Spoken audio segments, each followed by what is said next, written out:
n'akanyamuneza kose ku banyagihugu bo muri teritware ya Masisi no mu buraruko bw'igihugu cya Repubulika Iharanira Intwaro Rusange ya Kongo.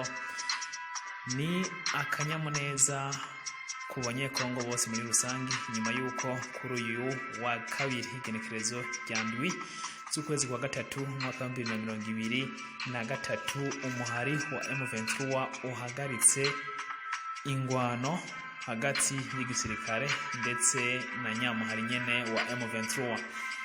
Biruko mu gihe igisirikare cy'u Burundi naco giherutse gutwarayo ingabo z'akarere mu kugira ngo zibashe kwaka imigwi yitwaje ibigwanisho mu buseruko buharanira intwaro rusangi ya Kongo na cyane mu burere butandukanye bugize Kivu ya ruguru. Uyu munsi nje tugigaruka ko muri kino kiganiro cacu tubasaba mu subscribe niba mutarabikora.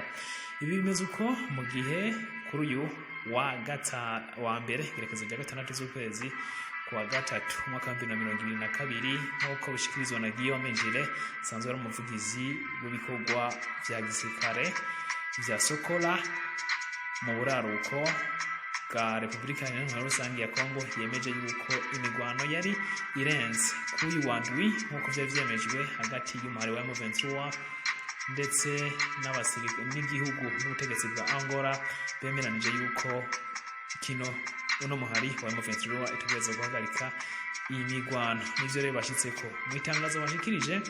M23 yagize ati inyuma y'ibiganiro vyahuje umuhari wa M23 na nyakubahwa Perezida Joao Manuel Gonçalves Lourenço i Rwanda n'ingingo zashitsweko mu karere yaba i Bujumbura, i Nairobi, i Addis Abeba zose zari zifise ihangiro ryo kugarukana amahoro mu buseruko bwa Repubulika Iharanira Intwaro Rusange ya Kongo.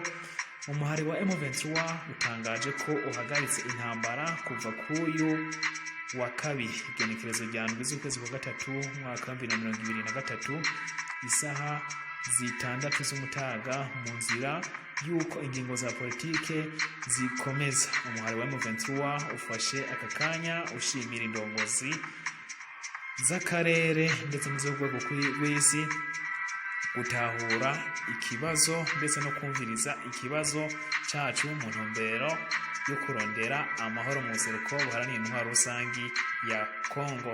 Kubw'ivyo twongeye guhamagarira indongozi z'akarere no ku rwego rw'isi kutadendebukirwa kw'inzira yafashwe mu kugarukana amahoro mu buseruko buharanira intwaro rusangi ya Kongo ndetse n'akarere.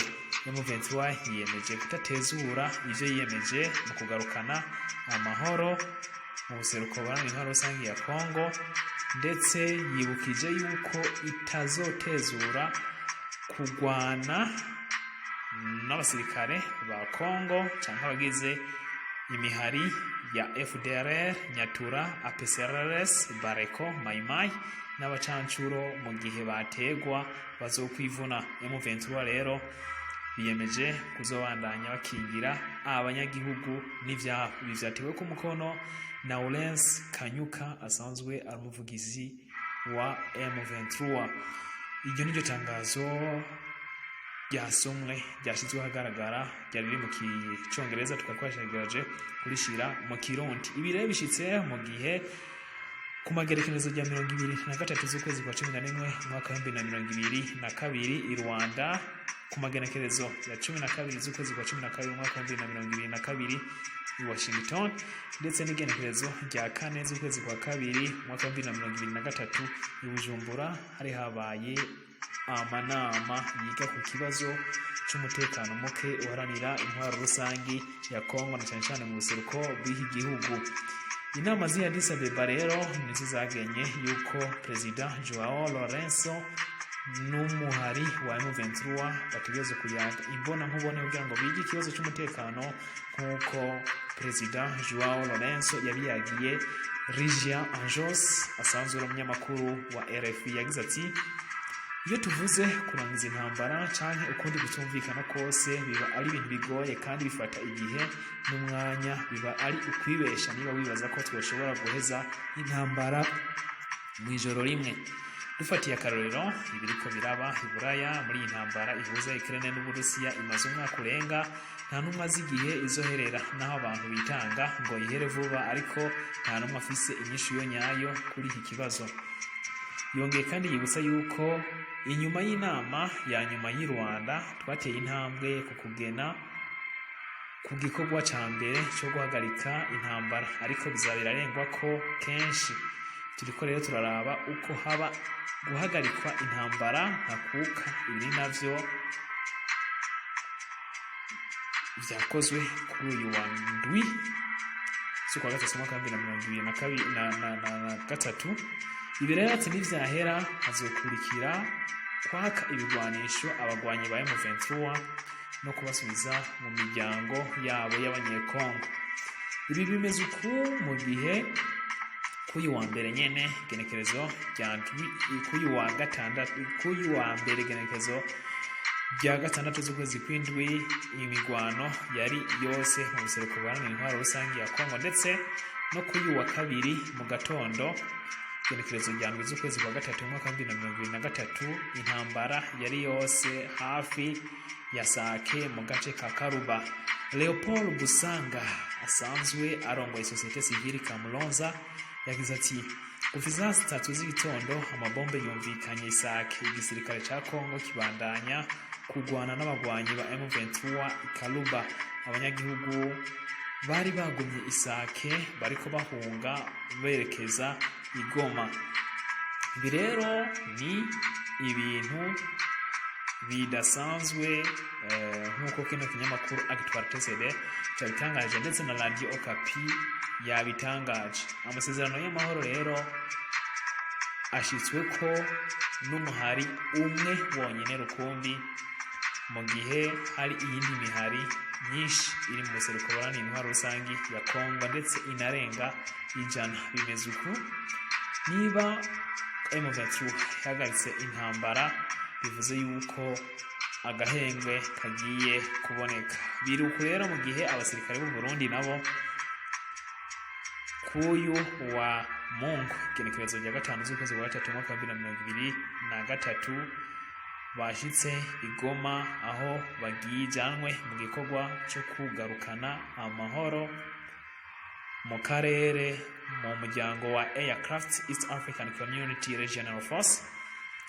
Aba rero bakaba bazojanwa Isake muri Masisi, bakaba bazokwaka imihari atari M23 gusa, ndetse n'indi mihari yose irenga 100 mu buseruko buharanira intwaro rusangi ya Kongo ibigwanisho, hanyuma amahoro abashe kuboneka nk'uko amasezerano ya Rwanda abitegekanya.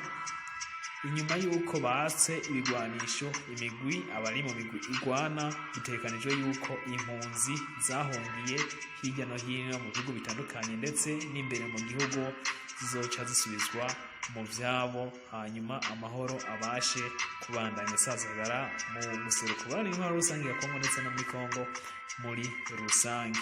Kugeza ubu abasirikare b'u Burundi ba mbere bajanwe muri Kivu y'Amajepfo, abandi rero bagiye kujanwa muri Kivu y'Amajaruguru Isake muri Masisi. Birumvikana rero ni muri Kivu y'Amajaruguru kugira ngo babandanye gucungera umutekano mu buseruko buharanira intwaro rusangi ya Kongo. Reka rero dukeze abamaze kubikora kugira ngo amahoro abandanye ashigwa ko. Tubashimire rero ko mubanye natwe na Gahwane murakoze. Fuwani wamara guhagarika intambara. Bimeze uku rero mu gihe abasirikare b'Abarundi bagiye gushigwa mu karere ka Sake, ni muri teritwari ya Masisi muri Kivu ya ruguru.